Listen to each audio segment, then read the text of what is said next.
truth.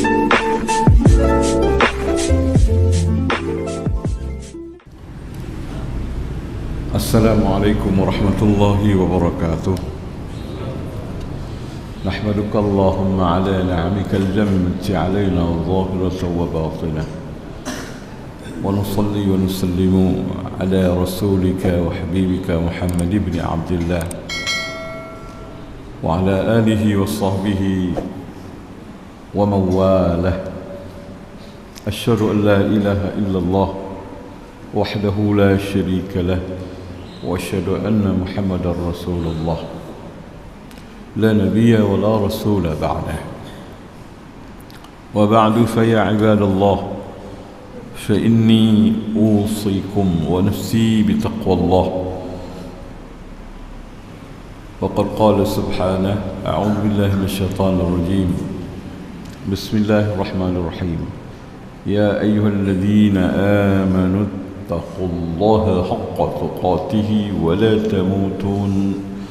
ولا تموتن إلا وأنتم مسلمون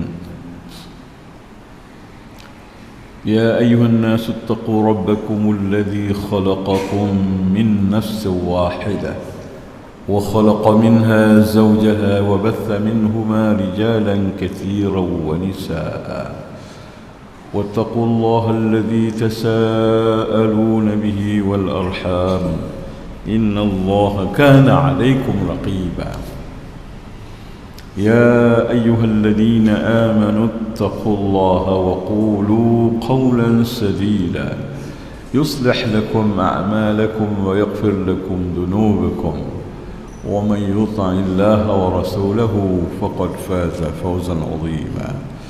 Jamaah salat subuh yang dirahmati Allah. Pelajaran kita pagi ini adalah yaitu kita membahas tentang Asy-Syama'il Al-Muhammadiyah, sifat watak tabiat yang melekat pada diri Nabi kita Muhammad sallallahu alaihi wasallam, di mana kita sebagai pengikutnya wajib untuk mengenalnya, mengetahuinya supaya bisa kita ikuti.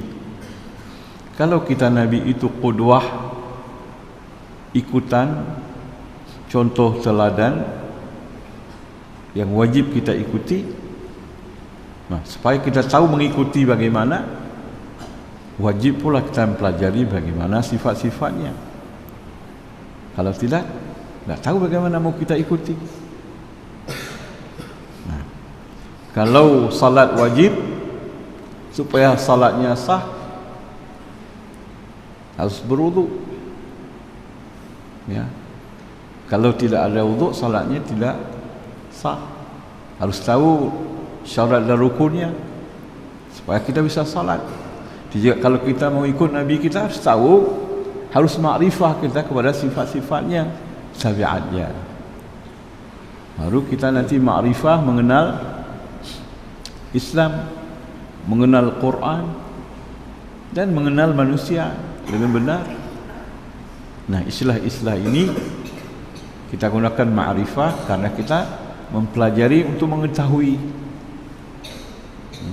Dan ini dipergunakan di kalangan ulama-ulama sunnah, tidak hanya digunakan di dalam kalangan ulama-ulama tasawuf, tidak hanya. Aizai wa hibbai rahimakumullah, betapa hebatnya Allah menciptakan kita dengan berbagai potensi yang apabila potensi itu dapat kita maksimalkan dan kita luruskan, jadilah kita insan yang sempurna. Maka Nabi kita mencontohkan bagaimana menghidupkan potensi yang Allah berikan. Paling kurang kita lihat ya, ada 3 potensi. Pertama, akal. Ini hadiah Allah untuk manusia supaya beda dengan yang lain. Maka potensi akal harus digunakan dengan benar menurut tuntunan Al-Quran dan Sunnah Rasul itu sendiri. Yang kedua, ada hati. dan jiwa. Ini juga satu potensi yang sangat besar. Kemudian fisik. Jadi sempurna kita menjadi manusia bila punya akal yang memahami, ya. Akal yang paham disebut dengan aqlun mudrik, akal yang paham. Kemudian ada hati, hati qalbun muhib, yang mencintai.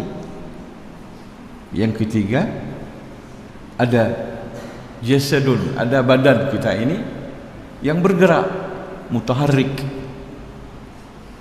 Akal yang memahami, hati yang mencintai, badan yang berkreasi. Baru sempurna jadi insan. Akal ini makanannya adalah ilmu. Maka pelajari ilmu sebanyak-banyaknya supaya akal ini bisa memahami dengan benar ilmu yang bersumber daripada kebenaran. Apa makanan hati? Cinta. Mencintai Allah, mencintai Nabi, mencintai kebaikan, mencintai orang tua, mencintai anak, mencintai saudara, mencintai saudara kita yang Muslim, mencintai manusia secara umum, mencintai makhluk Allah. Tidak boleh menzalimi makhluk Allah, ya. Dalam hadis kursi yang saya baca kemarin di dalam khutbah, innama ataqabbalu as-salata mimman tawadha'a li'azamati. Sesungguhnya hanya saya menerima salat dari orang yang penuh tawadhu kepada kebesaranku. Yang kedua, walam yastatil ala khalqi, dan tidak menzalimi ciptaanku. Tidak hanya manusia, binatang juga enggak boleh dizalimi, tumbuh-tumbuhan juga tidak boleh dizalimi. Hati kita diisi dengan cinta,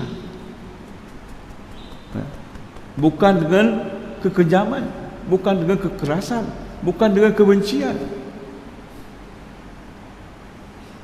Ini yang ditunjukkan oleh Nabi kita. Inilah yang diperlihatkan sepanjang kehidupan Rasul kita. Nanti kita bahas ada satu kitab menjelaskan bagaimana sayang Nabi kepada makhluk. Ada Nabiur Rahmah, Muhammadun Nabiur Rahmah.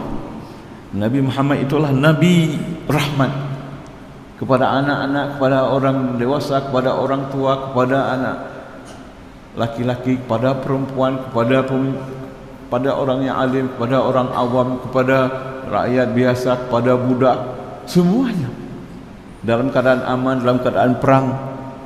Hatinya penuh dengan rahmat dan kasih.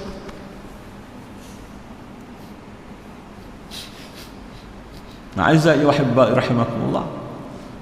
Pembahasan kita adalah tentang sehatnya, sempurnanya akal Nabi. Arjahiyatu aqlin Nabi. Betapa sempurnanya akal Nabi dan betapa sehatnya akal Nabi. Jadi penampilannya, pakaiannya, cara bicaranya, cara menggunakan pikiran dan akalnya, ini jadi ikutan bagi kita. Nabi ilah aqalun nas, wa kana Rasulullah sallallahu alaihi wasallam aqalan nasi. Rasulullah SAW itu manusia yang paling berakal, menggunakan akalnya dengan sebaik-baiknya. Semua dipertimbangkan dengan akal yang sehat, bukan dengan nafsunya, bukan dengan emosinya, tapi dengan akal yang sehat. Karena dalam Al-Quran cukup banyak kata-kata afala taqilun, apakah kamu tidak punya akal? La'allakum taqilun, mudah-mudahan kamu menggunakan akal. Banyak sekali kata-kata yang menyuruh kita untuk menggunakan akal, tapi akal yang lurus, yang tidak lepas daripada bimbingan wahyu Allah Subhanahu wa ta'ala. Kenapa Nabi berhasil dalam dakwahnya? Karena menggunakan akal yang sehat,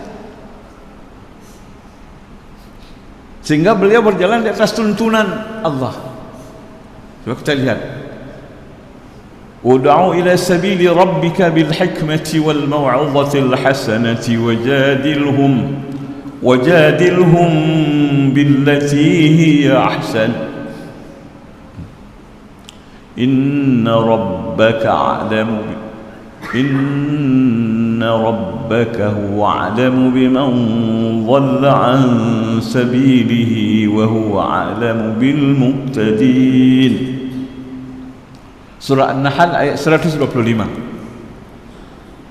Ajaklah wahai Muhammad manusia ke jalan Tuhanmu bil hikmah, dengan penuh hikmah.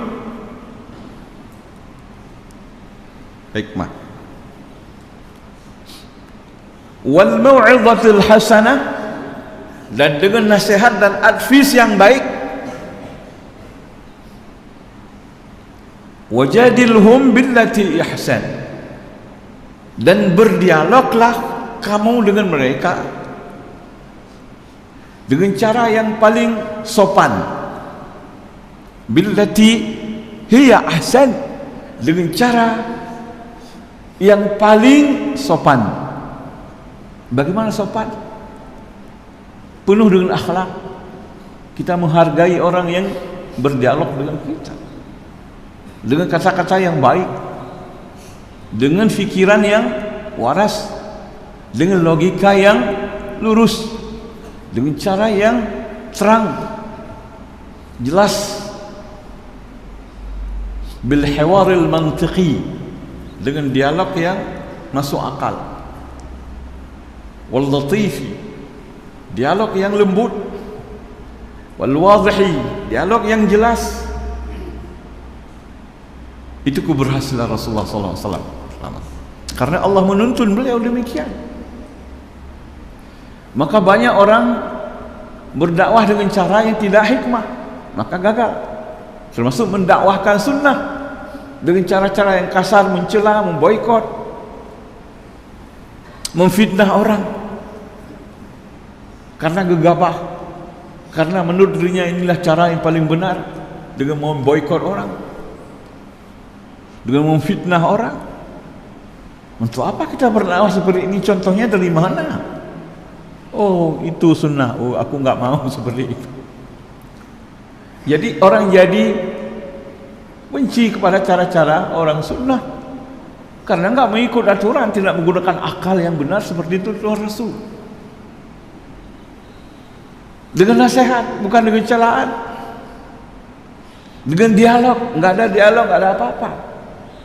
Tiba-tiba nggak beri salam, tiba-tiba nggak mau jawab salam.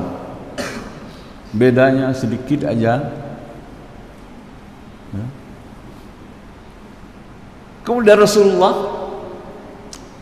berhasil karena menggunakan cara nomor 4. Apa cara nomor 4 berdakwah? Al-qudwatu qabla ad-da'wah. Tunjukkan teladan, contoh dulu sebelum berdakwah. Jangan banyak berdakwah contoh nggak ada. Mana orang sopan, mana orang santun, mana orang mulia, mana orang berakhlak, tunjuk itu dulu. Jangan bermasa muka dengan orang terus dengan cara-cara yang membuat orang sakit hati. Mana contoh? Yang kelima, al-ihsanu qabla al-bayan. Berbuat baik dulu kepada manusia sebelum menerangkan banyak. Buat baik. Kenapa? Hati manusia telah tercipta atas rasa senang kepada orang yang berbuat baik kepadanya, benci kepada orang yang menyakitinya. Hati demikian. Dalam sebuah hadis qudsi, sebahagian ulama mengatakan kurang sahih, wallahu a'lam. Allah berfirman kepada Nabi Daud, ya Dawud, dzakir ibadi bi ihsani lianna an-nufusa qad jubilat ala hubbi man ahabba ilaiha wa bughdhi man asaa ilaiha. Oh Daud, Sebutkan dan ingatkan kebaikan-kebaikanku, ihsani, kebaikan-kebaikanku kepada ibadi, kepada hambaku. Sebelum engkau mengajak mereka untuk beribadat kepadaku, sebutkan kebaikanku kepada mereka. Kenapa? Li'anna nufusa, karena jiwa manusia qad jubilat, telah dibentuk satu rasa. Hubbiman, ada hubbiman, dibentuk dalam satu rasa mencintai orang yang berbaik kepadanya dan rasa benci kepada orang yang berbuat buruk kepadanya. Hati tidak bisa dirubah. Maka Rasul selalu menunjukkan ihsannya. Tidak ada konflik, tidak ada permusuhan. Kalau kita tahu menggunakan cara-cara ini. Sekarang kita penuh dengan konflik, penuh dengan pertentangan dan permusuhan. Begitukah dakwah? Kemudian Rasulullah menggunakan cara seperti diajarkan oleh Allah. Mulai dulu targhib, baru tarhib, beri kabar yang baik, kemudian baru beri ancaman-ancaman, sebutkan ancaman dan azab-azab Allah. Dimulai dengan targhib, mempersuka orang sebelum menjelaskan sesuatu yang menakutkan orang tentang azab Allah. Mulai dengan rahmat-rahmat Allah, mulai dengan syurga-syurga Allah. Jangan mulai dengan neraka Allah langsung.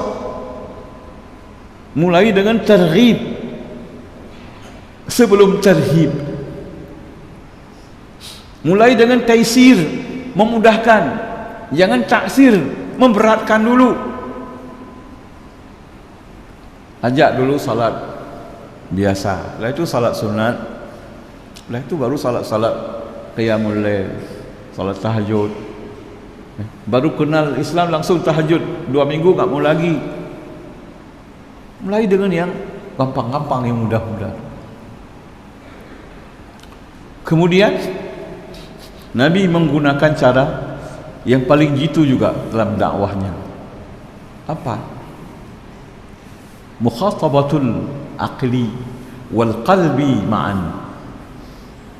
Berbicara dengan akal manusia dan berbicara dengan hati manusia sekalian. Akal dan hati. Akalnya sehingga dia sadar, hatinya semoga dia insaf. Berbicaralah dengan akal manusia dan hati, jangan hanya akal dan jangan pula hati. Saya mengatakan ada 3 potensi, ada akal, ada hati, dan ada badan. Kalau berlebihan satu sisi ini, potensi ini, akal sangat lebih, hati tidak diberi makanan, ini jadi orang tatarruh, ekstrem dia ini. Ekstrem sekali orang ini, karena akalnya saja tidak punya hati. Diberi makanan hati, manusia pasif. Kalau makanan badan tidak diberikan, keseimbangannya ada bila semuanya dapat porsi makanan, nutrisi yang benar. Fisik diberi nutrisi yang benar, supaya dia bekerja, berkarya, berkreasi, membangun kehidupan. Ajarkan fisik ini bekerja, ajarkan hati ini mencinta, ajarkan akal memahami segala sesuatu. Aizai wa hibbai rahimakumullah. Inilah cara Rasul sallallahu alaihi wasallam. Jadi manhaj apa ini? Manhaj Rasul, manhaj Nabi, manhaj sunnah. Rasul sallallahu alaihi wasallam manhaj yang realistis, pola yang kita tiru. Kalau ayat-ayat sebahagiannya manhaj ijmali, manhaj yang singkat. Sedangkan Nabi manhaj tafsili, manhaj yang terurai panjang dalam contoh yang jelas. Coba saya tunjukkan contohnya. Tadi Habis maghrib tadi malam saya terangkan ada orang bernama Husain, bapaknya Amran. Amran sudah masuk Islam, bapaknya Husain tidak masuk Islam. Husain ini menyembah